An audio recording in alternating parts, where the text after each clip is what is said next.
Yeah. Certainly, for our friends who work in the States, we see it a lot, particularly for them that live in hurricane areas, or because when they have to go, they have to go. So I'm going to talk a little bit about that in a minute once we get going here. In fact, what is the time? It is 10 o'clock now. Okay, all right. Then, Jovita, would you like to start the recording? Oh, you have restarted the recording. Okay, well, welcome everybody. A bit of an interesting situation right now. I'm going to run the session today. Mark and Emma had actually gone down to Malaga for the weekend to to attend a friend's birthday party, a 50th birthday party. And if you've been following the news, I'm sure most of you have, you probably know that Spain had a major power cut yesterday, and they were supposed to come home last night, and they're still in Spain. They won't get out till tonight. So he messaged me and asked me to run this morning session, which is going to be around teamwork and productivity. So I'm hoping we can have some good conversations about that. But before I go any further, and Andy, I know you and Paul are both in Spain.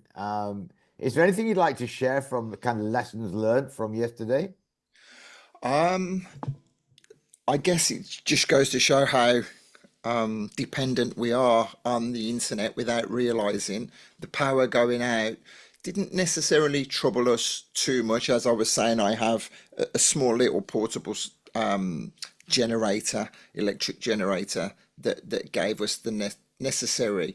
Fortunately, it was during the day, so we weren't in darkness. We have a gas stove, so I was able to make the essentials, get my decaf in the afternoon, and I was able to cook some tea. But otherwise, yeah, it just goes to show how crippled we can actually be. And I said to Scott earlier, and as I mentioned before we went live, there is a fine line between living in fear and worrying about all the eventualities, but also being prepared for these things happening. Yeah, absolutely. Paul, anything you want to add to that? Yeah, completely different for me. Incredibly stressful. Run my own social media agency, and obviously Monday is a massive day for me. So it's a day that I get a lot of planning done and kind of get ahead of myself for the week where possible. So I was, obviously super stressed, and my wife kept saying, "Look, just come and sit outside. You've got to switch off," and kind of, and I just couldn't switch off because all I kept thinking about how long is it going to be, what am I going to do, and I ended up picking up a book again and reading a book just to try and kind of soothe my mind a little bit. But yeah, proper stressful for me, just because of that's my job. Right. And David, I see you're on the call. I think you had a pretty interesting situation, didn't you? Indeed, I'm with both, with Andy and with Paul. It's I think the internet part was worse than the power part, to be honest. We have a couple of portable batteries and things like that. But then again, the chaos of Erica, the young daughter being in school and no power, everybody gathering around the school and all that. It's a bit of a right mess, to be honest. But in a way, it all worked out. We had power back at 10 p.m. and internet's on and off still for us, but it seems to start to be really back to normal, which is good. Okay, and you were actually at the station about to get on a train, weren't you? So that could have been quite interesting. Yeah. No, that could have been interesting, but it never went forward, so all good. Okay, so just before we move on, I was just telling Paul something that came into my mind actually. And again, I don't know how relevant this is for any of you, but we have a friend of ours in the US called Axel Foley. Actually, he used to be the head of the Blue Angels for a long time, and his house got completely burnt down in California a few years ago. It had a massive fire. 2 o'clock in the morning, people came banging on the door saying, "You need to go, you need to go." And all he was able to grab was a firebox. And I don't know if any of you have a firebox at home, but I thought it was a good idea where basically all of the things that you absolutely will need to take with you were in the firebox. And just something to consider because unfortunately, you never know when these things are going to happen. So Today, like I say, is around teamwork and productivity. Really looking forward to it. I think you all know all of the kind of house rules here, so I won't go into them. It is part of a series, as you well know, and thank you for all who've joined. And if you are going to listen to this later on, then I'm sure you'll get to learn quite a bit from today's proceedings. You're all aware of everything I'm talking about here when it comes to the e-colors, so I'm not going to spend any more time on this other than just reminders, and I've certainly had a few reminders this week, which I'm going to share in a minute, about how the e-colors kind of come into play. But I thought maybe what we do just to get started is, first of all, just to thank Mark for giving us the opportunity to get on this call. He has opted, I think they're also in and out with power down there in Spain. It's quite interesting. I'm actually kind of dog sitting here while they're away because we were working in Aberdeen last week and have got more to do this week. So I said, well, I'll just stay here rather than go back to Spain for a couple of days, which is just as well. I didn't actually. But for some reason, I think the dog picked up last night that they were supposed to come back. So 2 o'clock this morning, for all of you who know Frankie here, he was not amused by the fact that they hadn't arrived. So quite an interesting early morning discussion between him and me this morning. So for those of you who maybe don't know me very well, my name is Lewis. I do have the privilege of being the CEO of Equilibria. And I just wanted to mention to you that tomorrow morning will actually be coming out the first episode of a mini-series that I've just started with Laura, actually, my daughter. And I wanted to take the opportunity while I'm still alive and well to kind of walk back through my oil field career. So the first session actually comes out tomorrow, and it very much talks about how I got into the oil business back in the 70s. And I've tried to mix it up with some of the, the funny stories, the tragedies, and certainly the lessons learned. So I please would encourage you that when you do see it pop out there, if you would, enjoy and share it, it would be much appreciated. The more people we can attract into what we're doing here, as you well know, the better.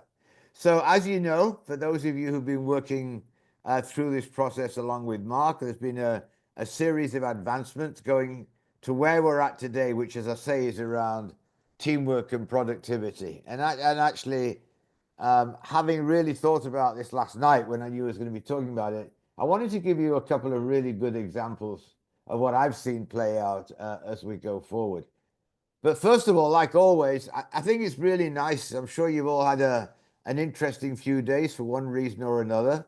So would anyone like to share an experience that they've had in the last week that you can relate to from an e-colors or a pause and play opportunity? I'd like, the more people, the better. Sorry, Lewis, could you reframe the question again? Because I had my attention taken away. What are we Yes. sharing? Yeah, so before we kind of move on to today in particular, I just wonder, typically when there's a week between sessions, somebody or a few people will have had some kind of experience that they can relate to from an e-colors or pause and play opportunity. And I was just wondering if anybody'd like to share what they were. Okay, I definitely got one I can share with you. Running a radio station with 90 different DJs, I have certain processes that need to be adhered to make things work properly and to get the best out of our search engine optimization. And I have a couple of DJs who are struggling with this. I approached one asking him to really focus on giving me the music file that I need in a way that it was needed. And his answer came back to me. And I was very conscious of how I put it to him. In the past, it would have been a very short, look, I've been telling you for 3 months how to get this done now. What is the problem? I was very much more diplomatic and calm with the way that I delivered it to him, saying, we're still having issues with your file. Is there a way that we can solve this? Have you got a problem?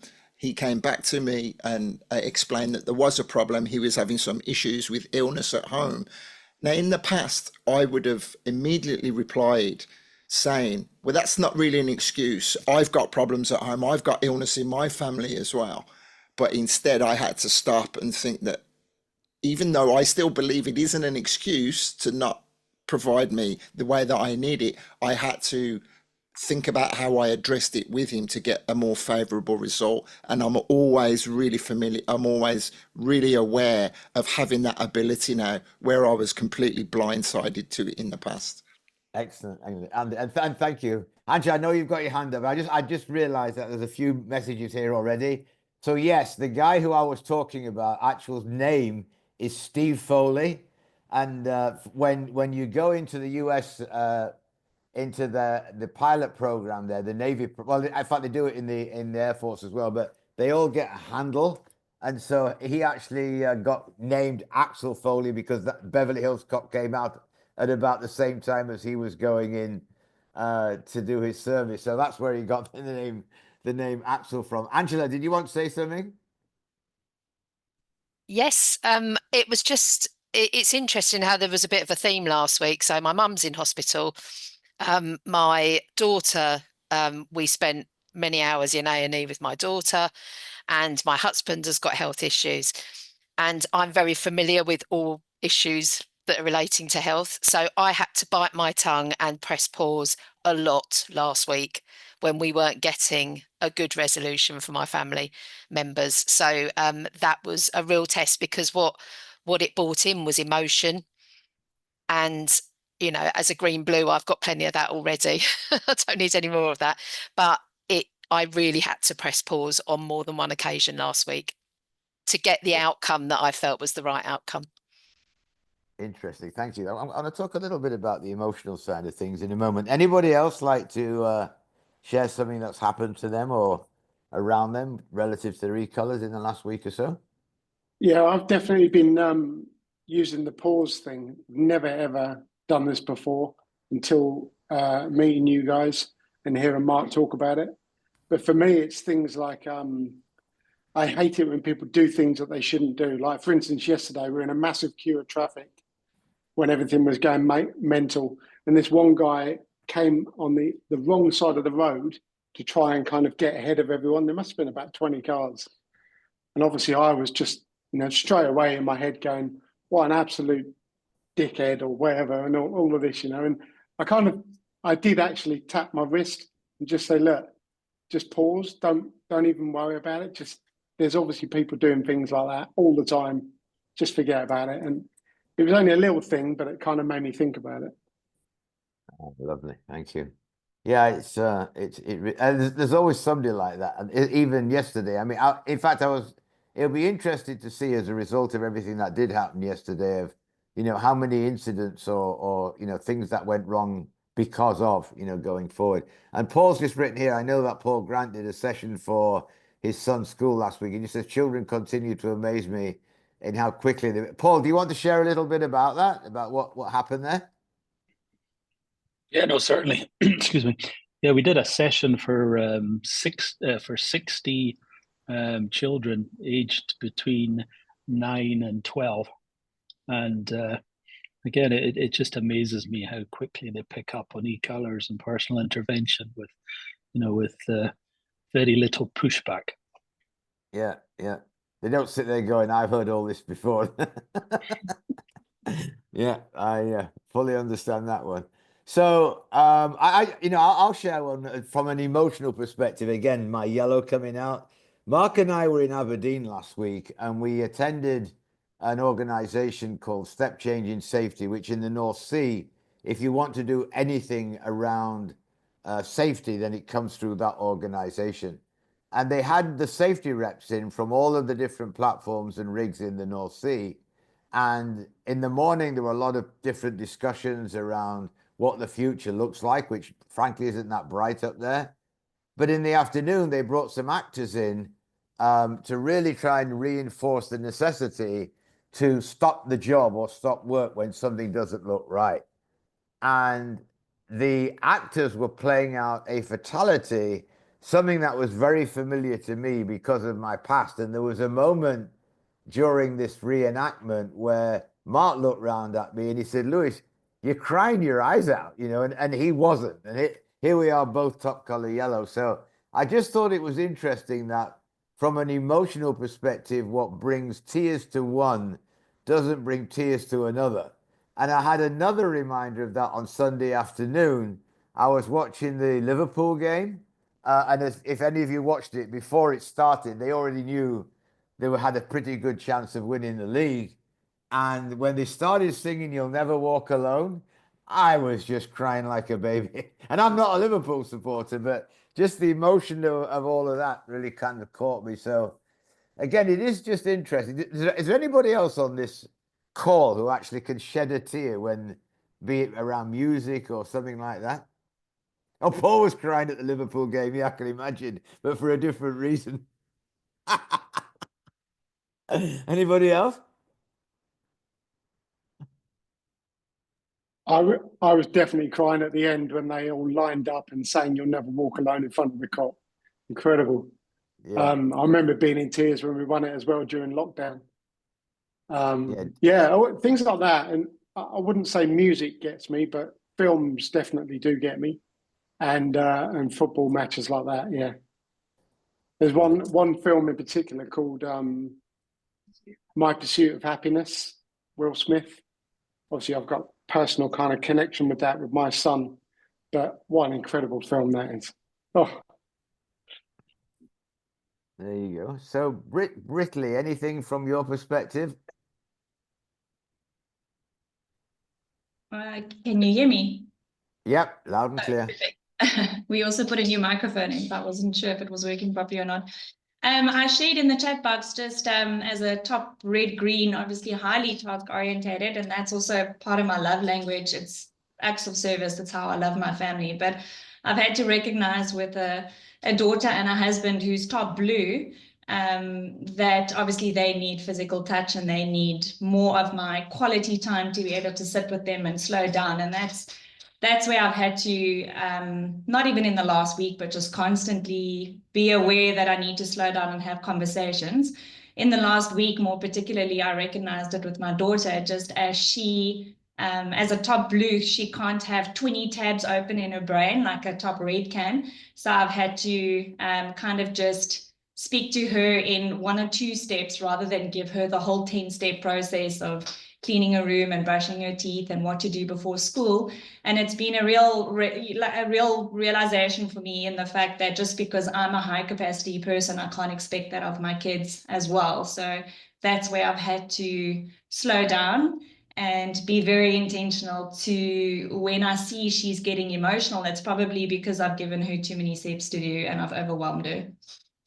Yeah, very good point, actually. Scott, sorry, I missed you before. Anything that you'd like to share that you've mentioned here on the chat? Yeah, we were in a call yesterday. There was 4 of us, and it was actually one of the ladies. She sometimes calls in on these Tuesday morning sessions, and anyway, the person's asking me the question, and I was given the answer, but I misunderstood. I wasn't given the answer, which was kind of related to what they were looking for. So the other individual just started getting louder and louder. Exact same question, exact same words, but just the decibels were going through the roof, So as louder as he got, I was getting more frustrated with him, for getting angry with me. So then actually the lady who's familiar with the e-colors, okay guys, pause, let's step back, let's reword the question so we understand. So yeah, it definitely works. Oh, great. So somebody, yeah, we've talked a lot about this, about when people say, what's the benefit of the e-color? Certainly, using the vernacular pause and play, it certainly has a moment where there's a better opportunity to become intentional. So again, I know you've seen a lot of this before, but just to remind ourselves, when we react from our personality, without awareness, in other words, we're not thinking anything beyond what's immediately coming out of our mouths. Sometimes we're going to get an unintentional consequence. It's not no malice involved, and sometimes it doesn't mean a great deal, but it could be unintentional. Whereas if we are able to respond from our character with awareness, then we're going to get an intentional result. And I think when we're talking about teamwork and productivity, there's definitely an opportunity to be more intentional. And just like you were saying just then, Scott, you know, the ability to use pause and play in the moment is absolutely key. And going back to what Paul Grant was saying, this is what we saw very quickly in the schools as well. When you introduce personal intervention to a 9-year-old, I mean, they get it, and they get it very, very quickly. And, you know, if you can get it at that age, you know, who knows what the future will look like. So I thought what might be interesting is we are going to be talking a little bit about productivity and, you know, how do we become our most productive? I thought it might be worth asking the question, what do you need to feel part of a team in order for you to be at your most productive? Because I would imagine this is somewhat different for different people, and it may well, you know, be that personality is part of that equation, if you like. So anybody, what do you need to feel part of a team so that you can be at your most productive? You need to feel appreciated. You need to be feel. You need to be. You feel as if you're being listened to.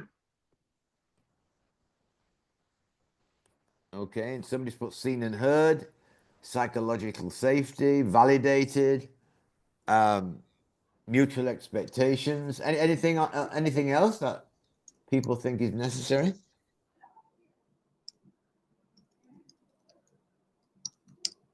I think maybe a common purpose and goal.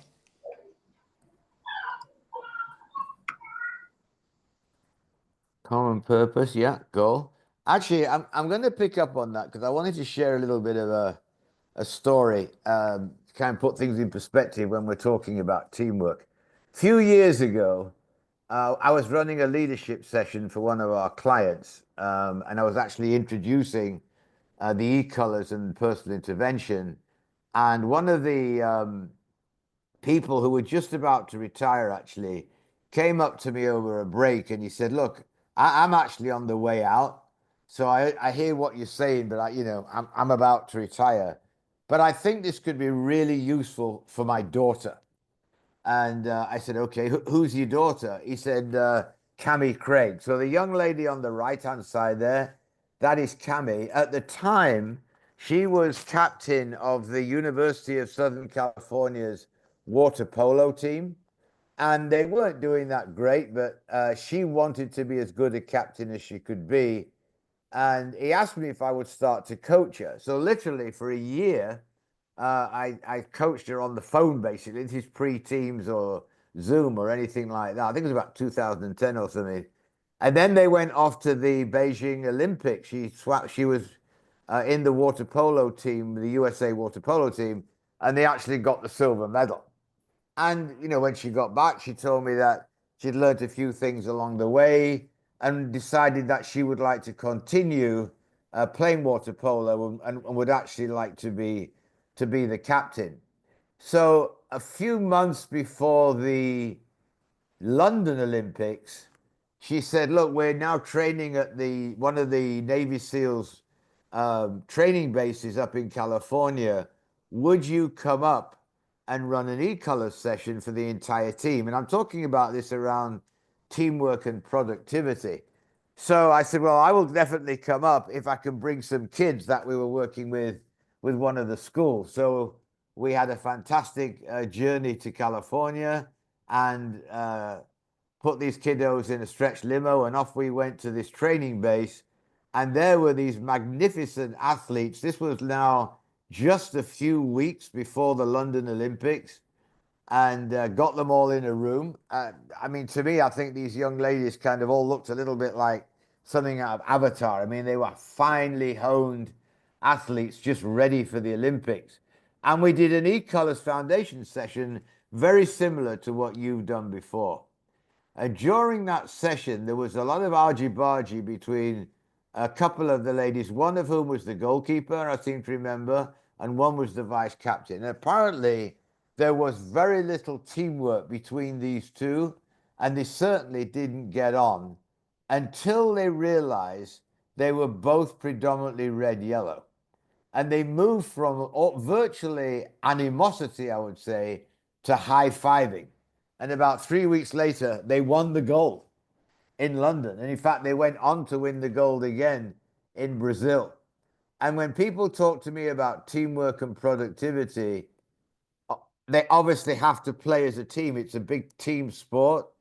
They will tell you that the difference by understanding their own personalities, their strengths and potential limiters, had a huge impact on them and the result they were able to get. So just something to think about when we think about applying these tools. It applies to so many, different elements of our lives, if you like. So we can all contribute to teamwork and we can all disrupt teamwork. And what we've certainly done a lot of effort in the past to try and understand how different e-color combinations say they can disrupt teamwork. So would anybody like to share how they realize they can disrupt teamwork? And then we'll have a look at what the information we've got and see if there's any correlation there.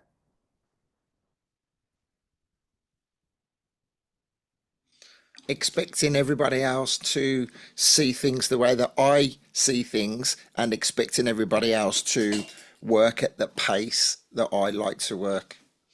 Yeah, very much so, Andy. So expecting people to keep up with you. Andy, you don't seem to say it a lot, but do you find a lot of things are obvious to you and you wonder why they're not obvious to others?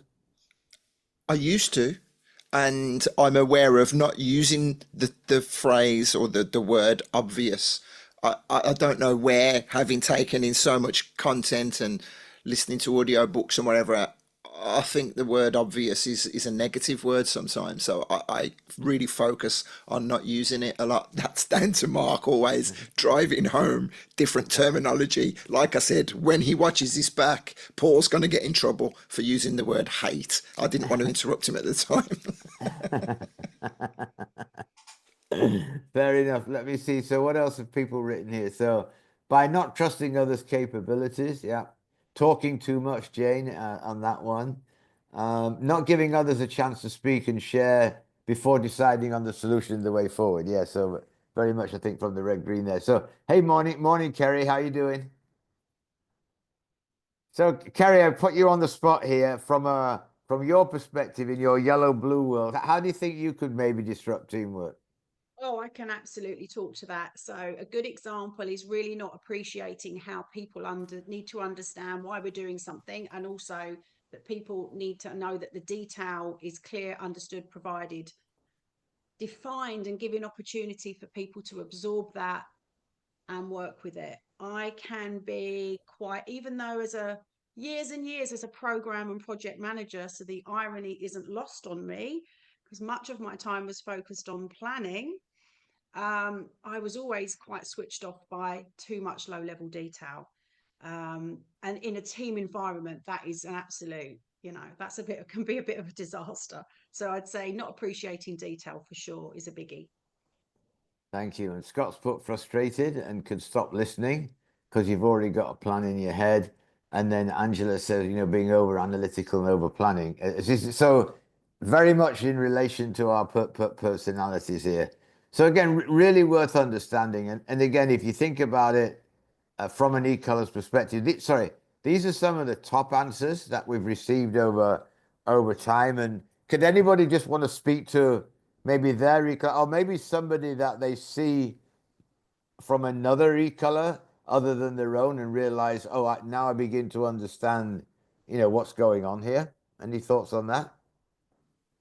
I'd love to contribute on my awareness of top color blues, particularly how much they will clam up, for want of a better word, and not speak their mind for fear of offending or creating conflict, when I believe it's vital for them to give across their points of view. Yeah, I think that's very important. So for those of you who do not have top color blue in your first, in the two larger percentages of your pie chart, how do you provide the environment where a top color blue feels comfortable speaking up? I'm aware now of making a point or asking a question and then actually going out of my way to say, I understand you may need a little bit of time to process this.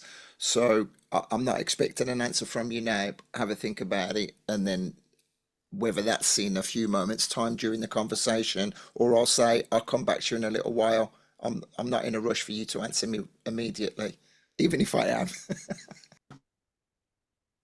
That's an interesting question. I had this conversation with Mark, and it was over my daughter because she done a premium report. She's top color blue. She actually she had issues at university and at school of being bullied in different ways. But and Mark said actually a top color blue that there can be a tendency. So one of the things that I struggled with was trying to show Amy that because she was reserved and she was maybe reluctant to put her point of view across, then I probably struggled to show the example in that, So I'm going to show you what good looks like when we stand up and we say what we need to say. And it was interesting how to this day she's very strong blue for sure, and there is a definite tendency to no, I won't say anything. I'll leave it up to someone else to say something, and I think we come back to showing them a positive outcome by trying to baby steps, just trying to stand up and say what's on your mind. Okay, so I'm just looking at everybody here. David, you may well be the only person on this call who's actually top color blue from what I can see. Do you want to share a little bit about what the world looks like through a blue perspective? Maybe when you're not, for someone who's not aware of their e-colors? Yeah, sure thing. I mean, at the end of the day, it can look a little bit, you could say, I mean, from the blue perspective, I'd say especially the doubt and the second, thinking too much about certain aspects, especially if they have impact to other people, that can really be a great drag. And managing that over time in terms of understanding that it can be a strength to be empathetic and think of others and all that, but then that you have to hone it in and manage it is definitely important. And then I also have a lot of green that may also support the kind of sometimes getting into a more realistic / negative way of thinking, which again can be highly accurate and realistic, but at the same time has to be really managed. So you can go indeed into the more of a positive mentality and that kind of, openness to opportunity that may not come as natural to these types of tendencies. So I'm just thinking, when you were at the station yesterday and not sure what was going on, did you start to see the personality styles playing out of the people around you? Certainly. And, a couple of people got agitated thinking they were the kind of center of the world and that their train wasn't getting to Madrid. And then when people just kept saying, you got to realize that this isn't something local to a train. This is, something much bigger. They kind of couldn't get past it. And so some people went into that mode of more anger and being loud and things like that. Other people were really kind of, well, sort of mannered and behaved about it, but having a lot of doubts that kind of, with that spiraling that I was kind of mentioning. So, but yeah, no, overall, certainly a lot of that happening. And but also I found a few times now under these types of circumstances where there's really is no established way forward and it's complete doubt.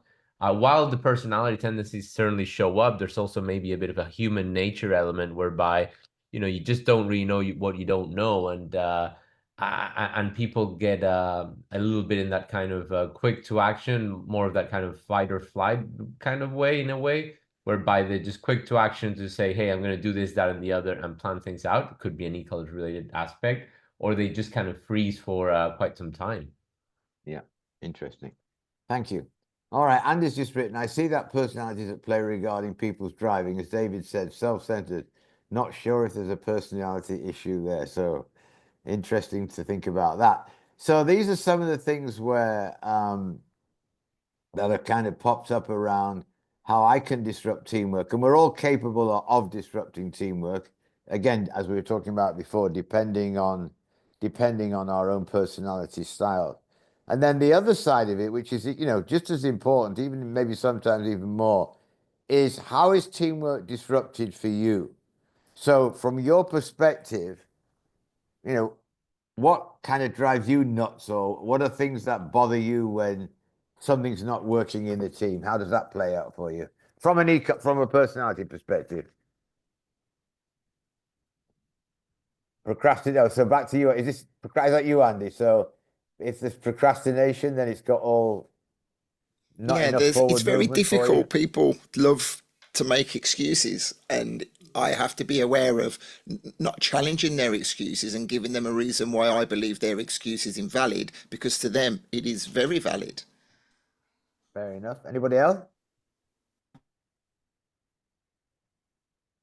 I Yeah, think what for what me, drive? Sorry, Kerry. oh, no, go on. That's okay. I'll quickly finish. Play, Angela. Go on then. I think dominance in being asked to do something without any explanation or consideration for me as a top yellow, and also with my blue being pretty strong as well. That whole just get on with it kind of top color red personality tendency definitely disrupts, I think, yellows, but also other top colors as well. Sorry, Kerry, we'll never work together, I promise. Listen, but hold on, we know how to manage that, right? We're okay. That's what we're going to teach the world. Good point. Good point. But it would be managed, and I think that's the key. Is, you know, we talk about levering your strengths and managing your potential limiters. I think that's a really Angela and a I really have good. had some fantastic conversations as both understanding our equalers. Angela is actually one of my DJs on the radio station, and we've had some communication that possibly could have gone really south in different walks of life. Yeah, we're practicing on each other, aren't we, Andy? It's great. I love Yeah, it. yeah. Yeah. All I right. was just going to say, the thing that drives me mad in a team is poor chairmanship of meetings and gatherings, having that bossy tendency where other top color, maybe blues or greens, aren't given the opportunity to have their say. So I like to see it more as a facilitator. So a chair should be someone who facilitates a conversation, obviously depending on the context of the meeting. But yeah, that drives me potty when there's someone that just talks and talks and talks and doesn't give others that opportunity. So, Angela, let me pick up on that, because I was actually having a conversation, a coaching conversation actually, about this when we were in Scotland last week. So, a lot of your experience has been in the NHS, correct? Yeah. So when you go to a meeting, do they typically talk about what the objectives of the meeting are before the meeting starts? No. And that's what drives me mad. Yeah. No, I mean, obviously, I've been to many, many meetings with big system-wide organization, different organizations represented. So it is all dependent on the context. But I also had a small team myself, and we'd have smaller team meetings. But I think the same applies no matter what. It's about having a good chair, or rather a good facilitator, is absolutely vital, I think, if you're going to achieve anything. Otherwise, there's no point in going to that meeting if it's not going to achieve anything. Yeah, I agree. So just going back to something that, again, when I was mentioning Axel Foley before, as I say, he was very, very well known and very well respected in the US Navy pilot community. And when we in Equilibria were actually asked to partner with a company that they all formed a few years ago, one of the things they brought to our world was around debriefing. And because that's what they do. If you're ever interested in watching an effective debrief, you can YouTube how the Blue Angels, which is the flying team, how they debrief after they've done an exercise. And one of the things that they do is the first question they ask is, did we meet the objectives?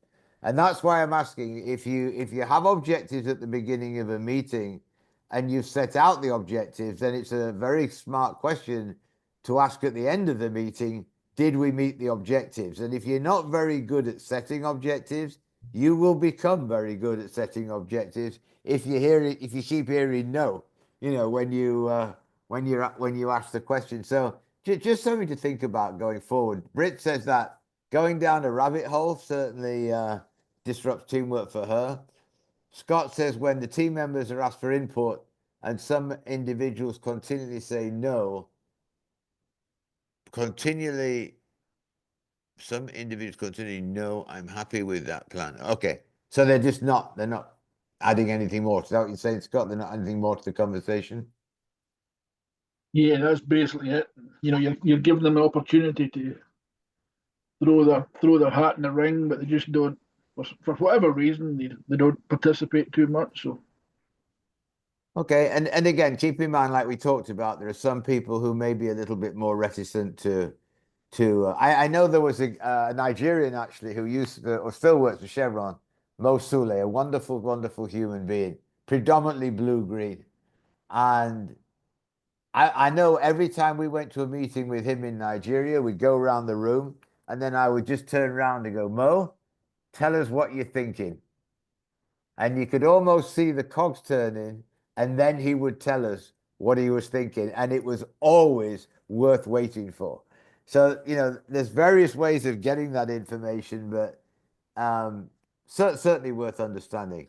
And then Kerry says, cultural differences in understanding. Sorry, yes, Kerry, cultural differences in understanding of that is obviously very, very, very important because it does play out quite a bit.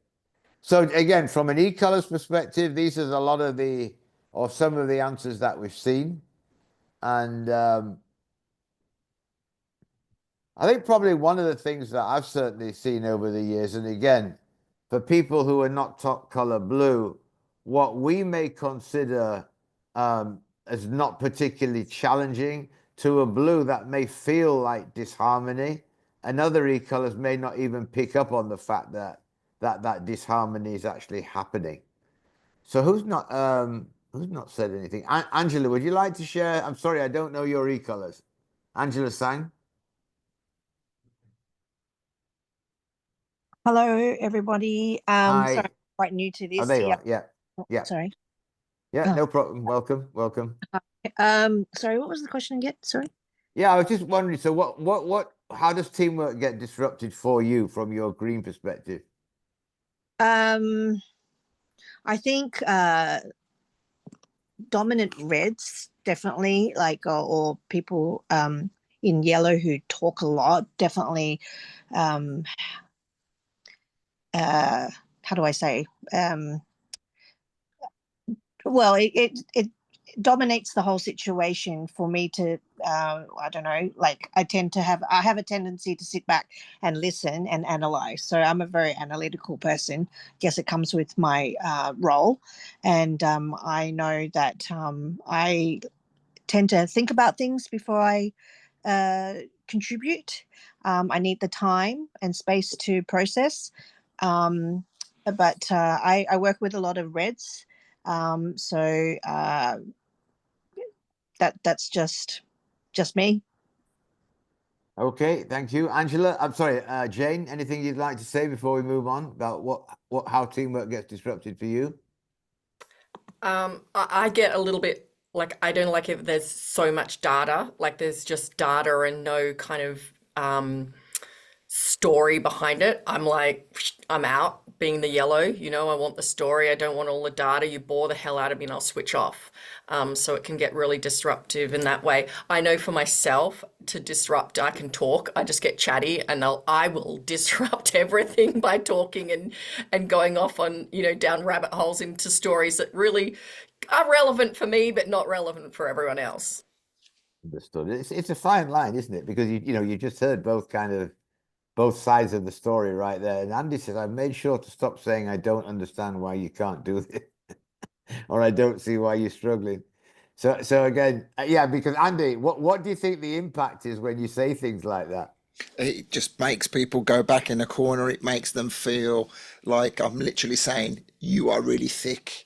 It's really mind blowing how people can find something which I perceive to be so simple, they can find it so difficult. And I've had people say, I'm not very good with technology. And my answer, even though I'm thinking it still, because, you know, I'm not perfect, I'm thinking, well, this isn't technology. This is you updating a file.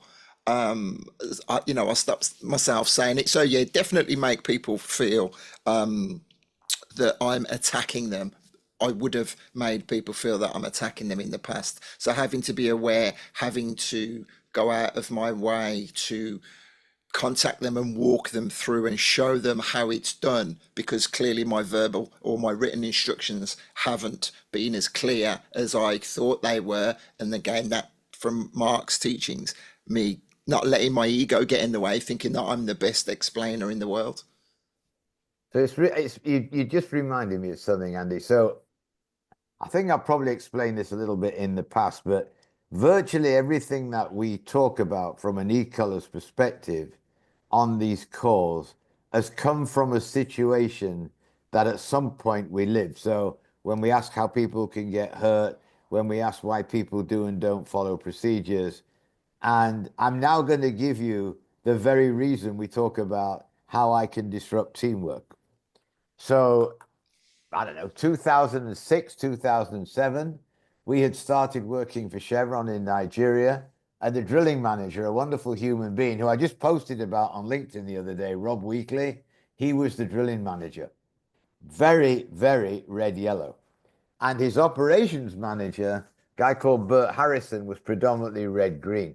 Also super competent, but red yellow and red green, there were some significant differences.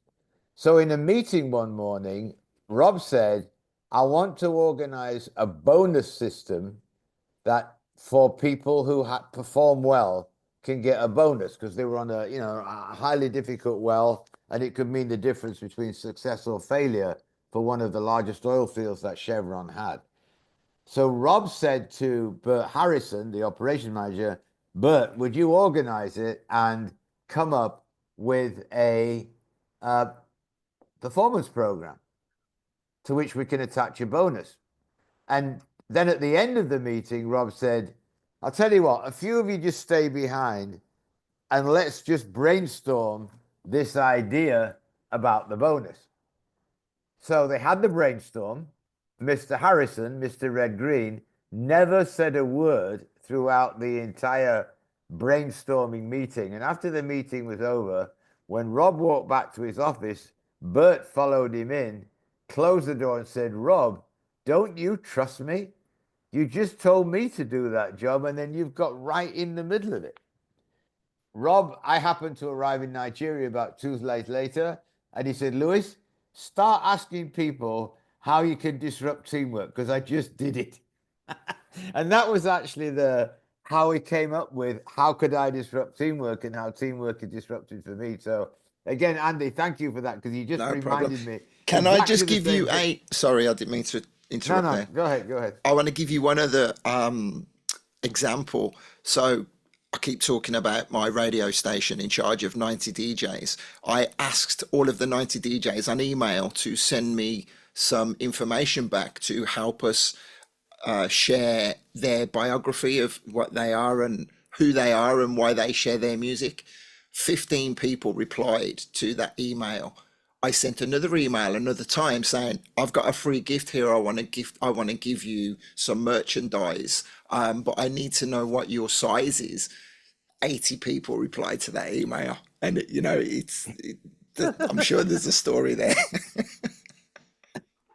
Excellent. Okay, so Matt Walton, is there anything you'd like to share? Sorry, I realize you haven't spoken anything yet. No. Yeah, so I think when I look at these words on the screen related to the green, I think they're pretty accurate. I think it's when I start to see people deviating from the script, from what we want to achieve in the meeting. You know, I want to be comfortable with the outcome that we get from the meeting. So that could come from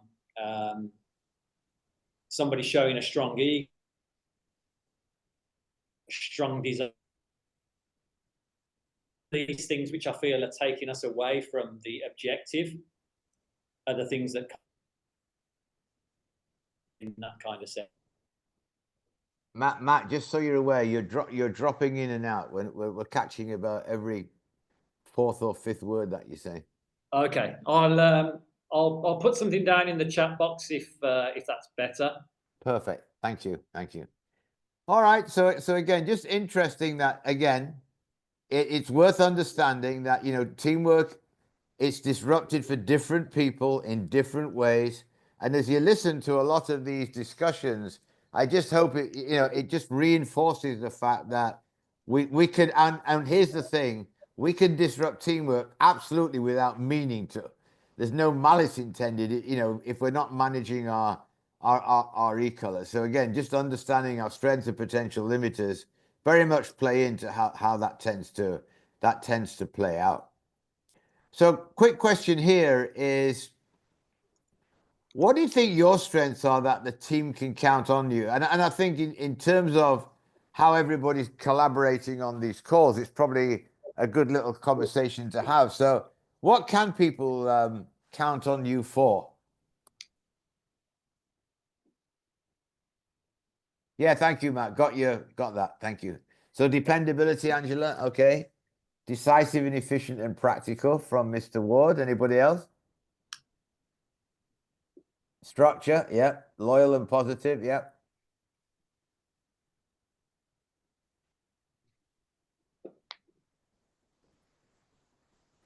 So again, I think it's really worth understanding that people have seen and heard.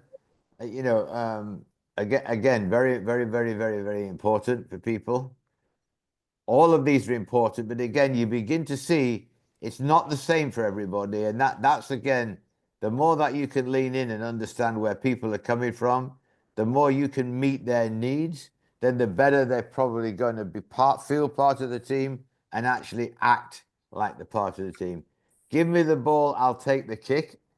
Scott, have I ever shared with you the work we did with school kids about who takes the penalty in No, a football? I will send that out to everybody, because we worked with a school where they really understood the e-colors, and the soccer team or football team, depending on where you were in the world, this was actually in the States, the coach actually got the kids to describe situations about who would take the penalty and why. And it's absolutely, and the red said exactly what you said, Scott. Give me the ball, I'll take it. While the green is working out exactly where to kick it and what the wind speed is and all of that. So I'll send that out before we finish. Getting the job done, high capacity person, having plan A, B, and C. Always the case. Laughing out there, yeah. Always got to have a plan and get the job done no matter what. So all of these things are great things that people can depend on you for.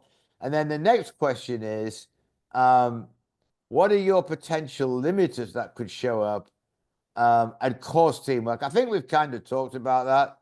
So I won't go back into that, because I do want to share something with you. But I think in terms of how all of these pieces come together in the work that everybody's doing on themselves, or all of us included, again, it's just being very, very aware of what can disrupt teamwork for somebody when it doesn't even bother somebody else. And again, from the red green from Britt Lee, impatient and not seeing the person behind the task.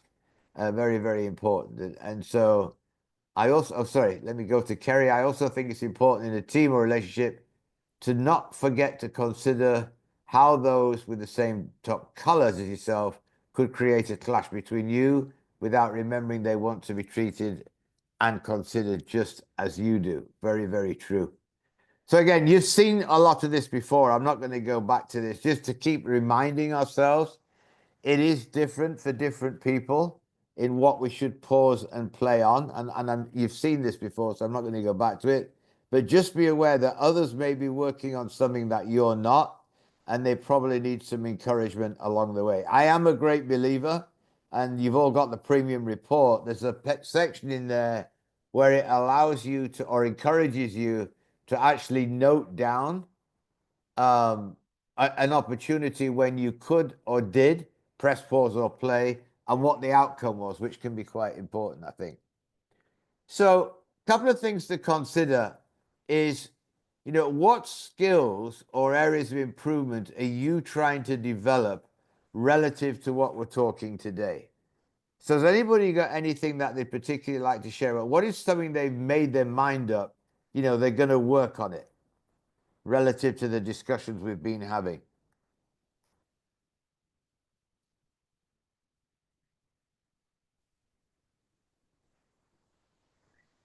I'm happy to talk, Lewis.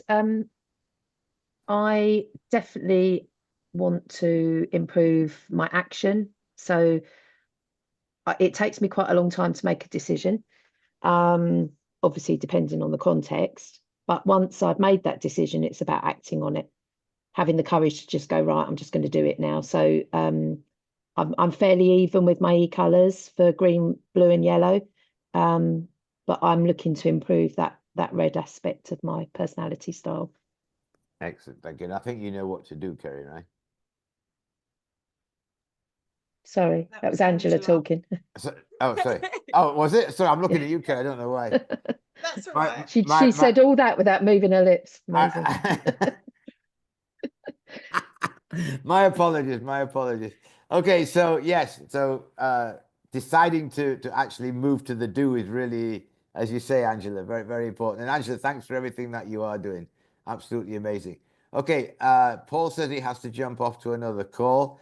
So again, I'm encouraging everybody, and myself included here, to be at least working on something. And I just want to share another thing about this whole business of productivity when it comes to teamwork. A few years ago, we were asked by the head of the public affairs people in Chevron in the States to get in touch with the lady who was going to be running the Super Bowl committee. And this is a big deal in the States, where every year some cities get the opportunity to actually host the Super Bowl 2 or 3 years down the line.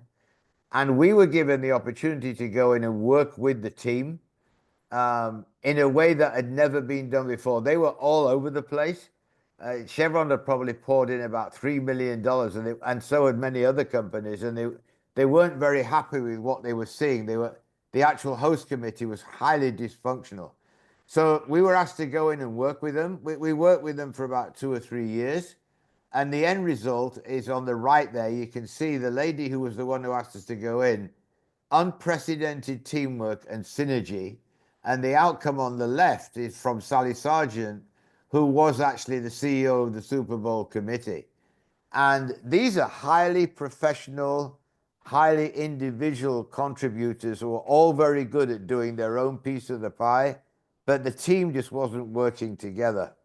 And when you ask people even today who remember that years on, this was in 2017, you know, what was the experience like? They'll all tell you the difference was the e-colors. And so for those of you who've been on these calls week after week, it's just encouraging to know that we really are onto something here. And wherever you're at on your journey, depending on whatever part of industry or whatever life you're in, things will get better if you apply a lot of what we're talking about here. So again, I know we've talked a lot about treating people as they need to be treated. I mean, that's what we've been talking about today, and worth remembering that even from a teamwork and productivity perspective, if you like. So I just want to finish with this. I really appreciate everybody coming on the call as always today.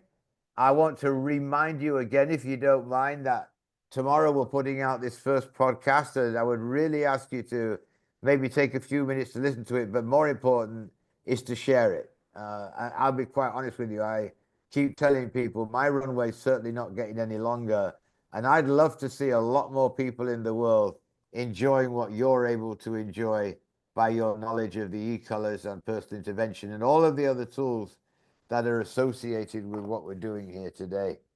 So with that, has anybody got anything they'd like to talk about, share, discuss before we call it a day?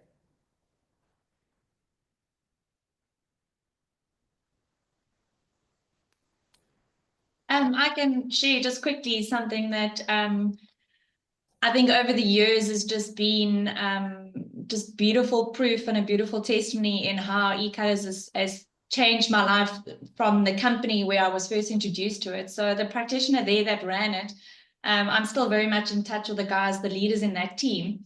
And after leaving the company, I moved to a different part of South Africa. So I left the company, but I'm still very much in touch with that team. And a few years later, I had developed a whole like website e-chain of communication. And because I valued my leader on that side, I sent it to him and I said, hey, do you mind just having a look at this? I'd love your input. And he came back and he said, Brittany, it's amazing. But I don't have the time to like, just give you like all the detailed feedback. And I went back to him and I said, I know your e-colors. I wasn't expecting detailed feedback. So what I was expecting, because he was a top yellow, I knew he would give me the big picture and he would tell me flat out whether it worked or it didn't work. So I think just, credit again to you guys in terms of what this does in teamwork and what this does in marriage, in families, just because of how I know I've grown as a person and I can incorporate it in my own life and in my family life. But I was blessed enough to experience it in a corporate setting, but obviously it changes you. So in your immediate sphere of influence, no matter where you are improving. And that's why I love what that last sentence says is, be intentional because of your character, because your character is going to be what becomes your legacy. So I know for a fact that I can be a better wife and mom today because of being exposed to it, even in a corporate setting by my bosses, quite a few years ago. So that's just an encouragement. Thank you. But if you don't mind me asking, where was that? In South Africa, it was a company in Milnerton in Cape Town. There was a practitioner there. The directors were very much into personal development, teamwork development, leadership development. And a lot of my growth as a leader started in that company. And that's why I'm just so grateful and so blessed to have been a part of that team. And they took the entire company through it. And we even had it in our email icons. So whenever you were emailing someone, you could see immediately who the person was that you were talking to. So you can basically even adjust your email communication according to the person that you were speaking to. So as a top red, I constantly had to be more intentional with blues and being more gentle and asking how their family was and, leaning into the story and the person a bit more. Whereas if I was speaking to my boss, who was also top yellow and blue, we could basically just pick up off a conversation that we left off yesterday afternoon. We didn't have to go through any kind of story. So it really did help for us to know, where everybody was at in terms of the e-colors. And I was the only top red green in an entire company of 120 people. So I had to be very intentional. Excellent, excellent. Thank you. Appreciate it. Anybody else? Jane, would you like to say something? You've been pretty quiet today. No? You okay? I'm good today. No, having a quiet day. Had a big week. Excellent. Thank you for joining us. Anybody else? I just wanted to say that story was just lovely. I was typing away, but I'll say it. And I think it's one of the things that I particularly love about the e-colors. It's its transferability. You teach it in a corporate setting, completely transferable to home, vice versa. You teach someone on a private basis, what springs to mind is, parents managing their relationships with their teenage daughters. Lewis, you'll know all about that from seeing me at the weekend.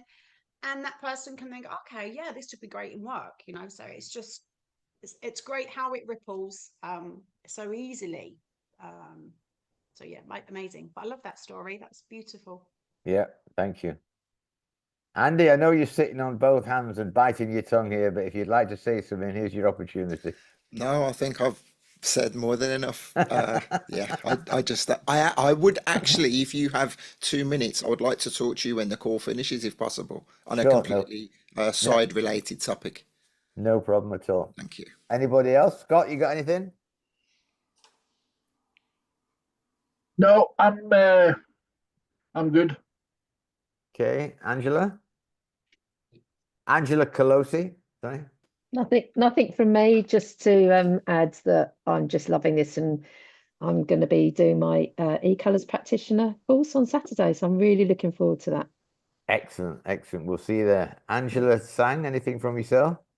I'm good, thank you. Okay, Matt Walton.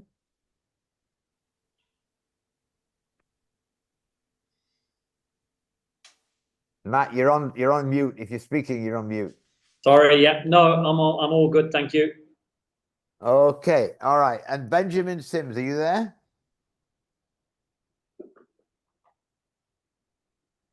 No, okay. David, you got anything? Was just unmuting. No, all good. Thank you, everybody. As always, great to listen in, and appreciate what everybody's doing to keep keep this relevant. Really kind All of right.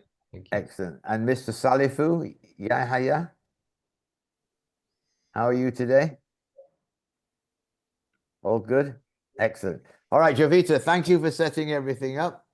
Much appreciated. I will, Paul, Mr. Grant, good to see you. I will stay on the call, Andy. And for everybody else, much appreciated. And we'll see you next week. Take care. Thank you. Bye. Bye, everyone.